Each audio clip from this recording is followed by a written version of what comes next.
Now in this video हम molarity and molality के concepts को बहुत अच्छे से क्लियर करेंगे। मोलैरिटी और मोलैलिटी में सिर्फ एक ही डिफरेंस है जो कि मास ऑफ सॉल्वेंट का है।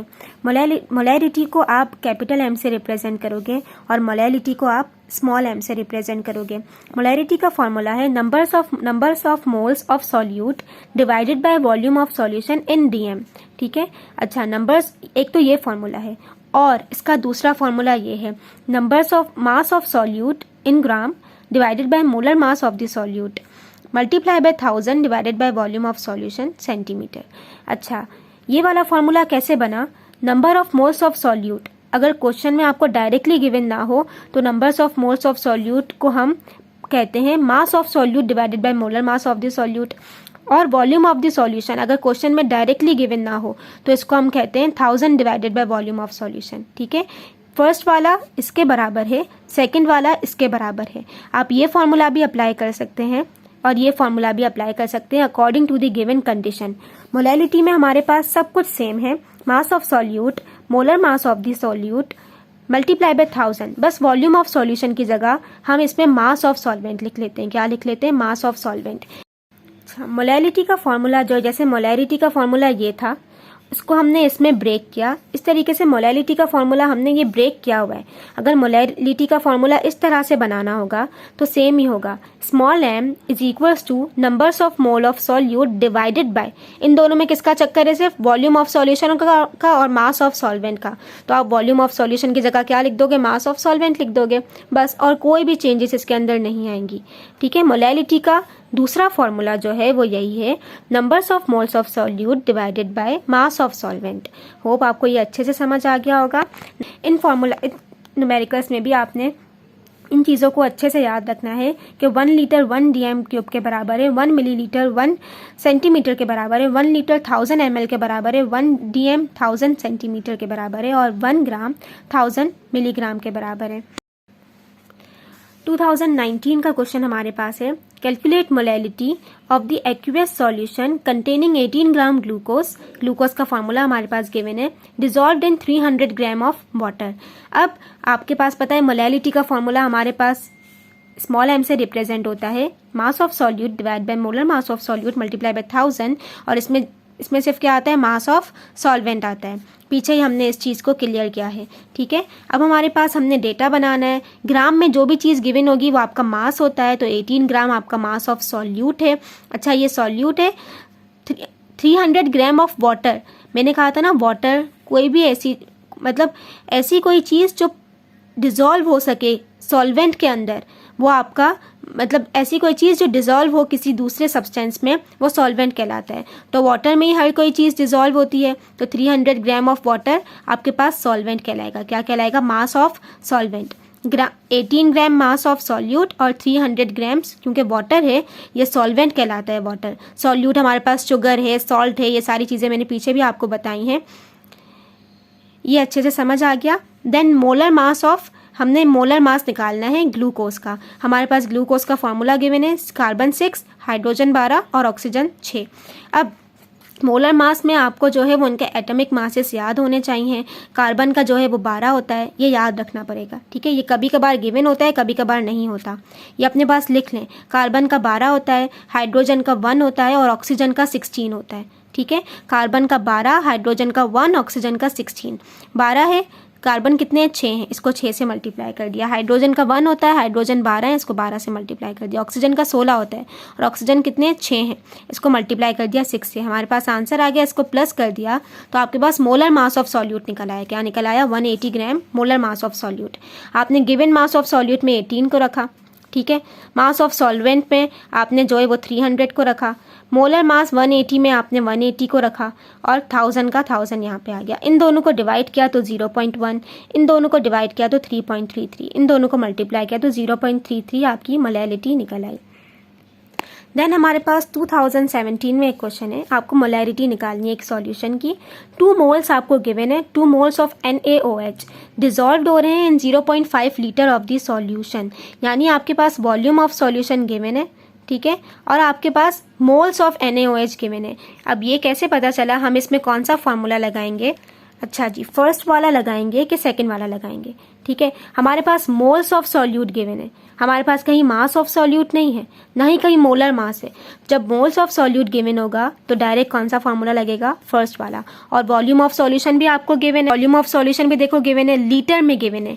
और हमने पीछे एक चीज पढ़ी कि 1 लीटर आपका डीएम क्यूब के बराबर ही होता है, और हमें यहाँ पे डीएम क्यूब भी चाहिए, तो मतलब कोई मसला नहीं है। आपने यहाँ सिंपल लिखा moles of NaOH, moles of आपके पास सॉल्यूट गिवन है 2, वॉल्यूम ऑफ सॉल्यूशन 0.5। आपने फॉर्मूला लगाया, molarity is equals two moles of solute divide by volume of solution, 2 ऊपर नीचे 0.5, आपका आंसर आ गया 4m।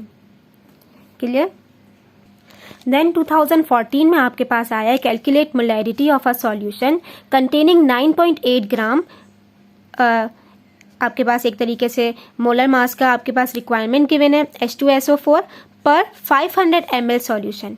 ठीक है, अब यहाँ पे ग्राम गिवन है, तो आपके पास वो मोल्स नहीं गिवन है, तो आप फर्स्ट वाला फॉर्मूला नहीं लगाओगे, आप सेकंड वाला फॉर्मूला लगाओगे, क्योंकि आपके पास मास गिवन है। ठीक है, तो आपने सबसे पहले लिखा गिवन मास आपके पास 9.8 ग्राम है। ठीक, वॉल्यूम ऑफ सॉल्यूशन, वॉल्यूम हमेशा मिलीलीटर या सेंटीमीटर में आपको गिवन होगा, वो आपके पास गिवन है 500 ml। ठीक है, अपनी फॉर्मूले की रिक्वायरमेंट देख लो, वॉल्यूम आपको सॉल्यूशन का जो है वो हमेशा सेंटीमीटर में चाहिए होता है। किस में चाहिए होता है? सेंटीमीटर। तो ml या सेंटीमीटर दोनों सेम ही होते हैं। ठीक है, तो वॉल्यूम आपका सेंटीमीटर में गिवन है, इसको किसी और में चेंज करने की नीड ही नहीं है। मोलर मास के लिए हमारे पास ये रिक्वायरमेंट गिवन है। अब हाइड्रोजन मैंने पीछे बताया था 1 होता है हाइड्रोजन का एटॉमिक मास। एस आपके पास 32 होता है, सल्फर और ऑक्सीजन आपके पास 16 होता है, ये हमने पीछे भरा। आपके पास 32 एक न्यू आ, एच आपके पास 2 है, तो आपने 1 को 2 से मल्टीप्लाई कर दिया। एस आपके पास एक ही है क्योंकि कुछ भी नहीं लिखा हुआ, तो 32 को 1 से मल्टीप्लाई कर दिया।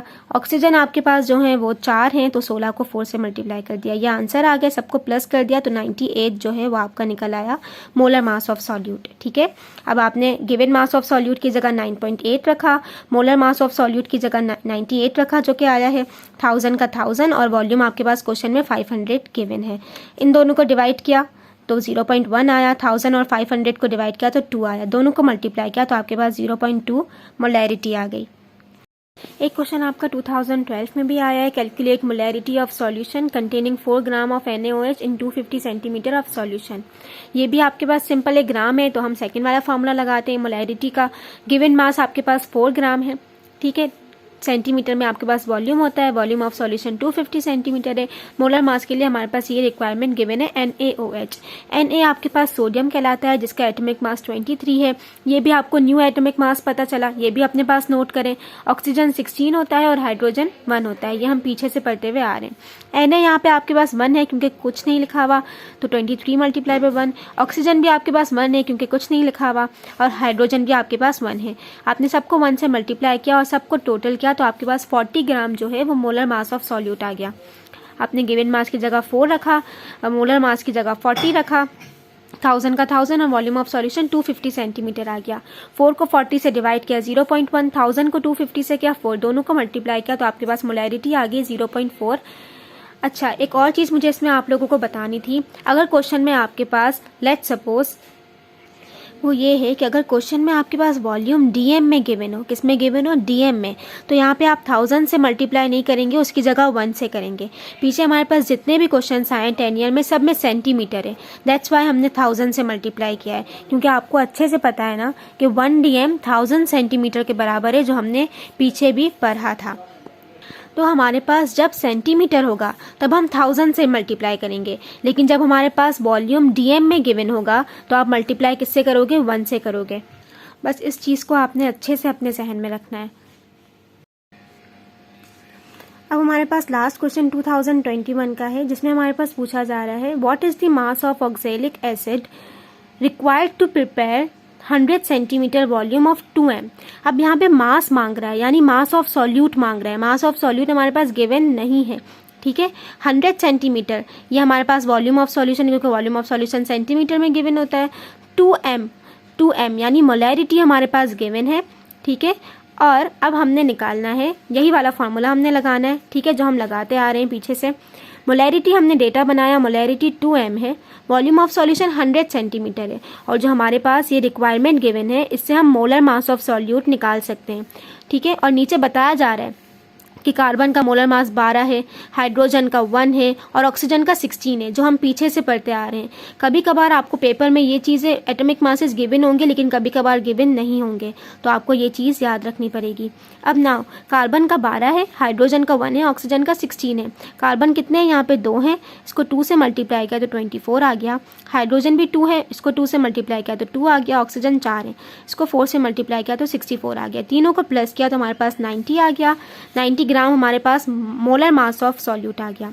गिवन मास ऑफ सॉल्यूट नहीं है, हमने एज इट इज लिखा। एम मोलैरिटी गिवन है 2 लिखा। मोलर मास ऑफ सॉल्यूट 90 आ गया। 1000 का 1000 वॉल्यूम हमारे पास क्वेश्चन में गिवन है 100, हमने यहाँ पे 100 लिख दिया। अब सिंपल है, आपने फॉर्मूला को सॉर्ट आउट करना है। 90 यहाँ पे डिवाइड हो रहा है, यहाँ आके मल्टीप्लाई हो जाएगा, मल्टीप्लाई हो गया 2 से। 100 भी यहाँ डिवाइड हो रहा है, उस साइड जाकर क्या हो जाएगा? मल्टीप्लाई हो जाएगा, मल्टीप्लाई हो गया। और 1000 मल्टीप्लाई हो रहा है तो इस साइड आगे क्या हो जाएगा? डिवाइड हो जाएगा। ठीक है, मल्टीप्लाई डिवाइड होता है, डिवाइड मल्टीप्लाई होता है। होप ये अच्छे से समझ आ गया होगा। आपने इसको गिवन मास ऑफ सॉल्यूट को अलग रखा और यहाँ कैलकुलेशन की। 2 मल्टीप्लाई बाय 90 मल्टीप्लाई बाय 100 18,000 आ गया, डिवाइडेड बाय 1000। आपने इन दोनों को डिवाइड किया तो आपका आंसर आ गया 18 ग्राम। होप आपको अच्छे से कॉन्सेप्चुअली ये सारे न्यूमेरिकल्स आए होंगे। ज़्यादा से ज़्यादा प्रैक्टिस करें तो आपकी ग्रिप बहुत स्ट्रांग हो जाएगी। जज़ाकल्लाह।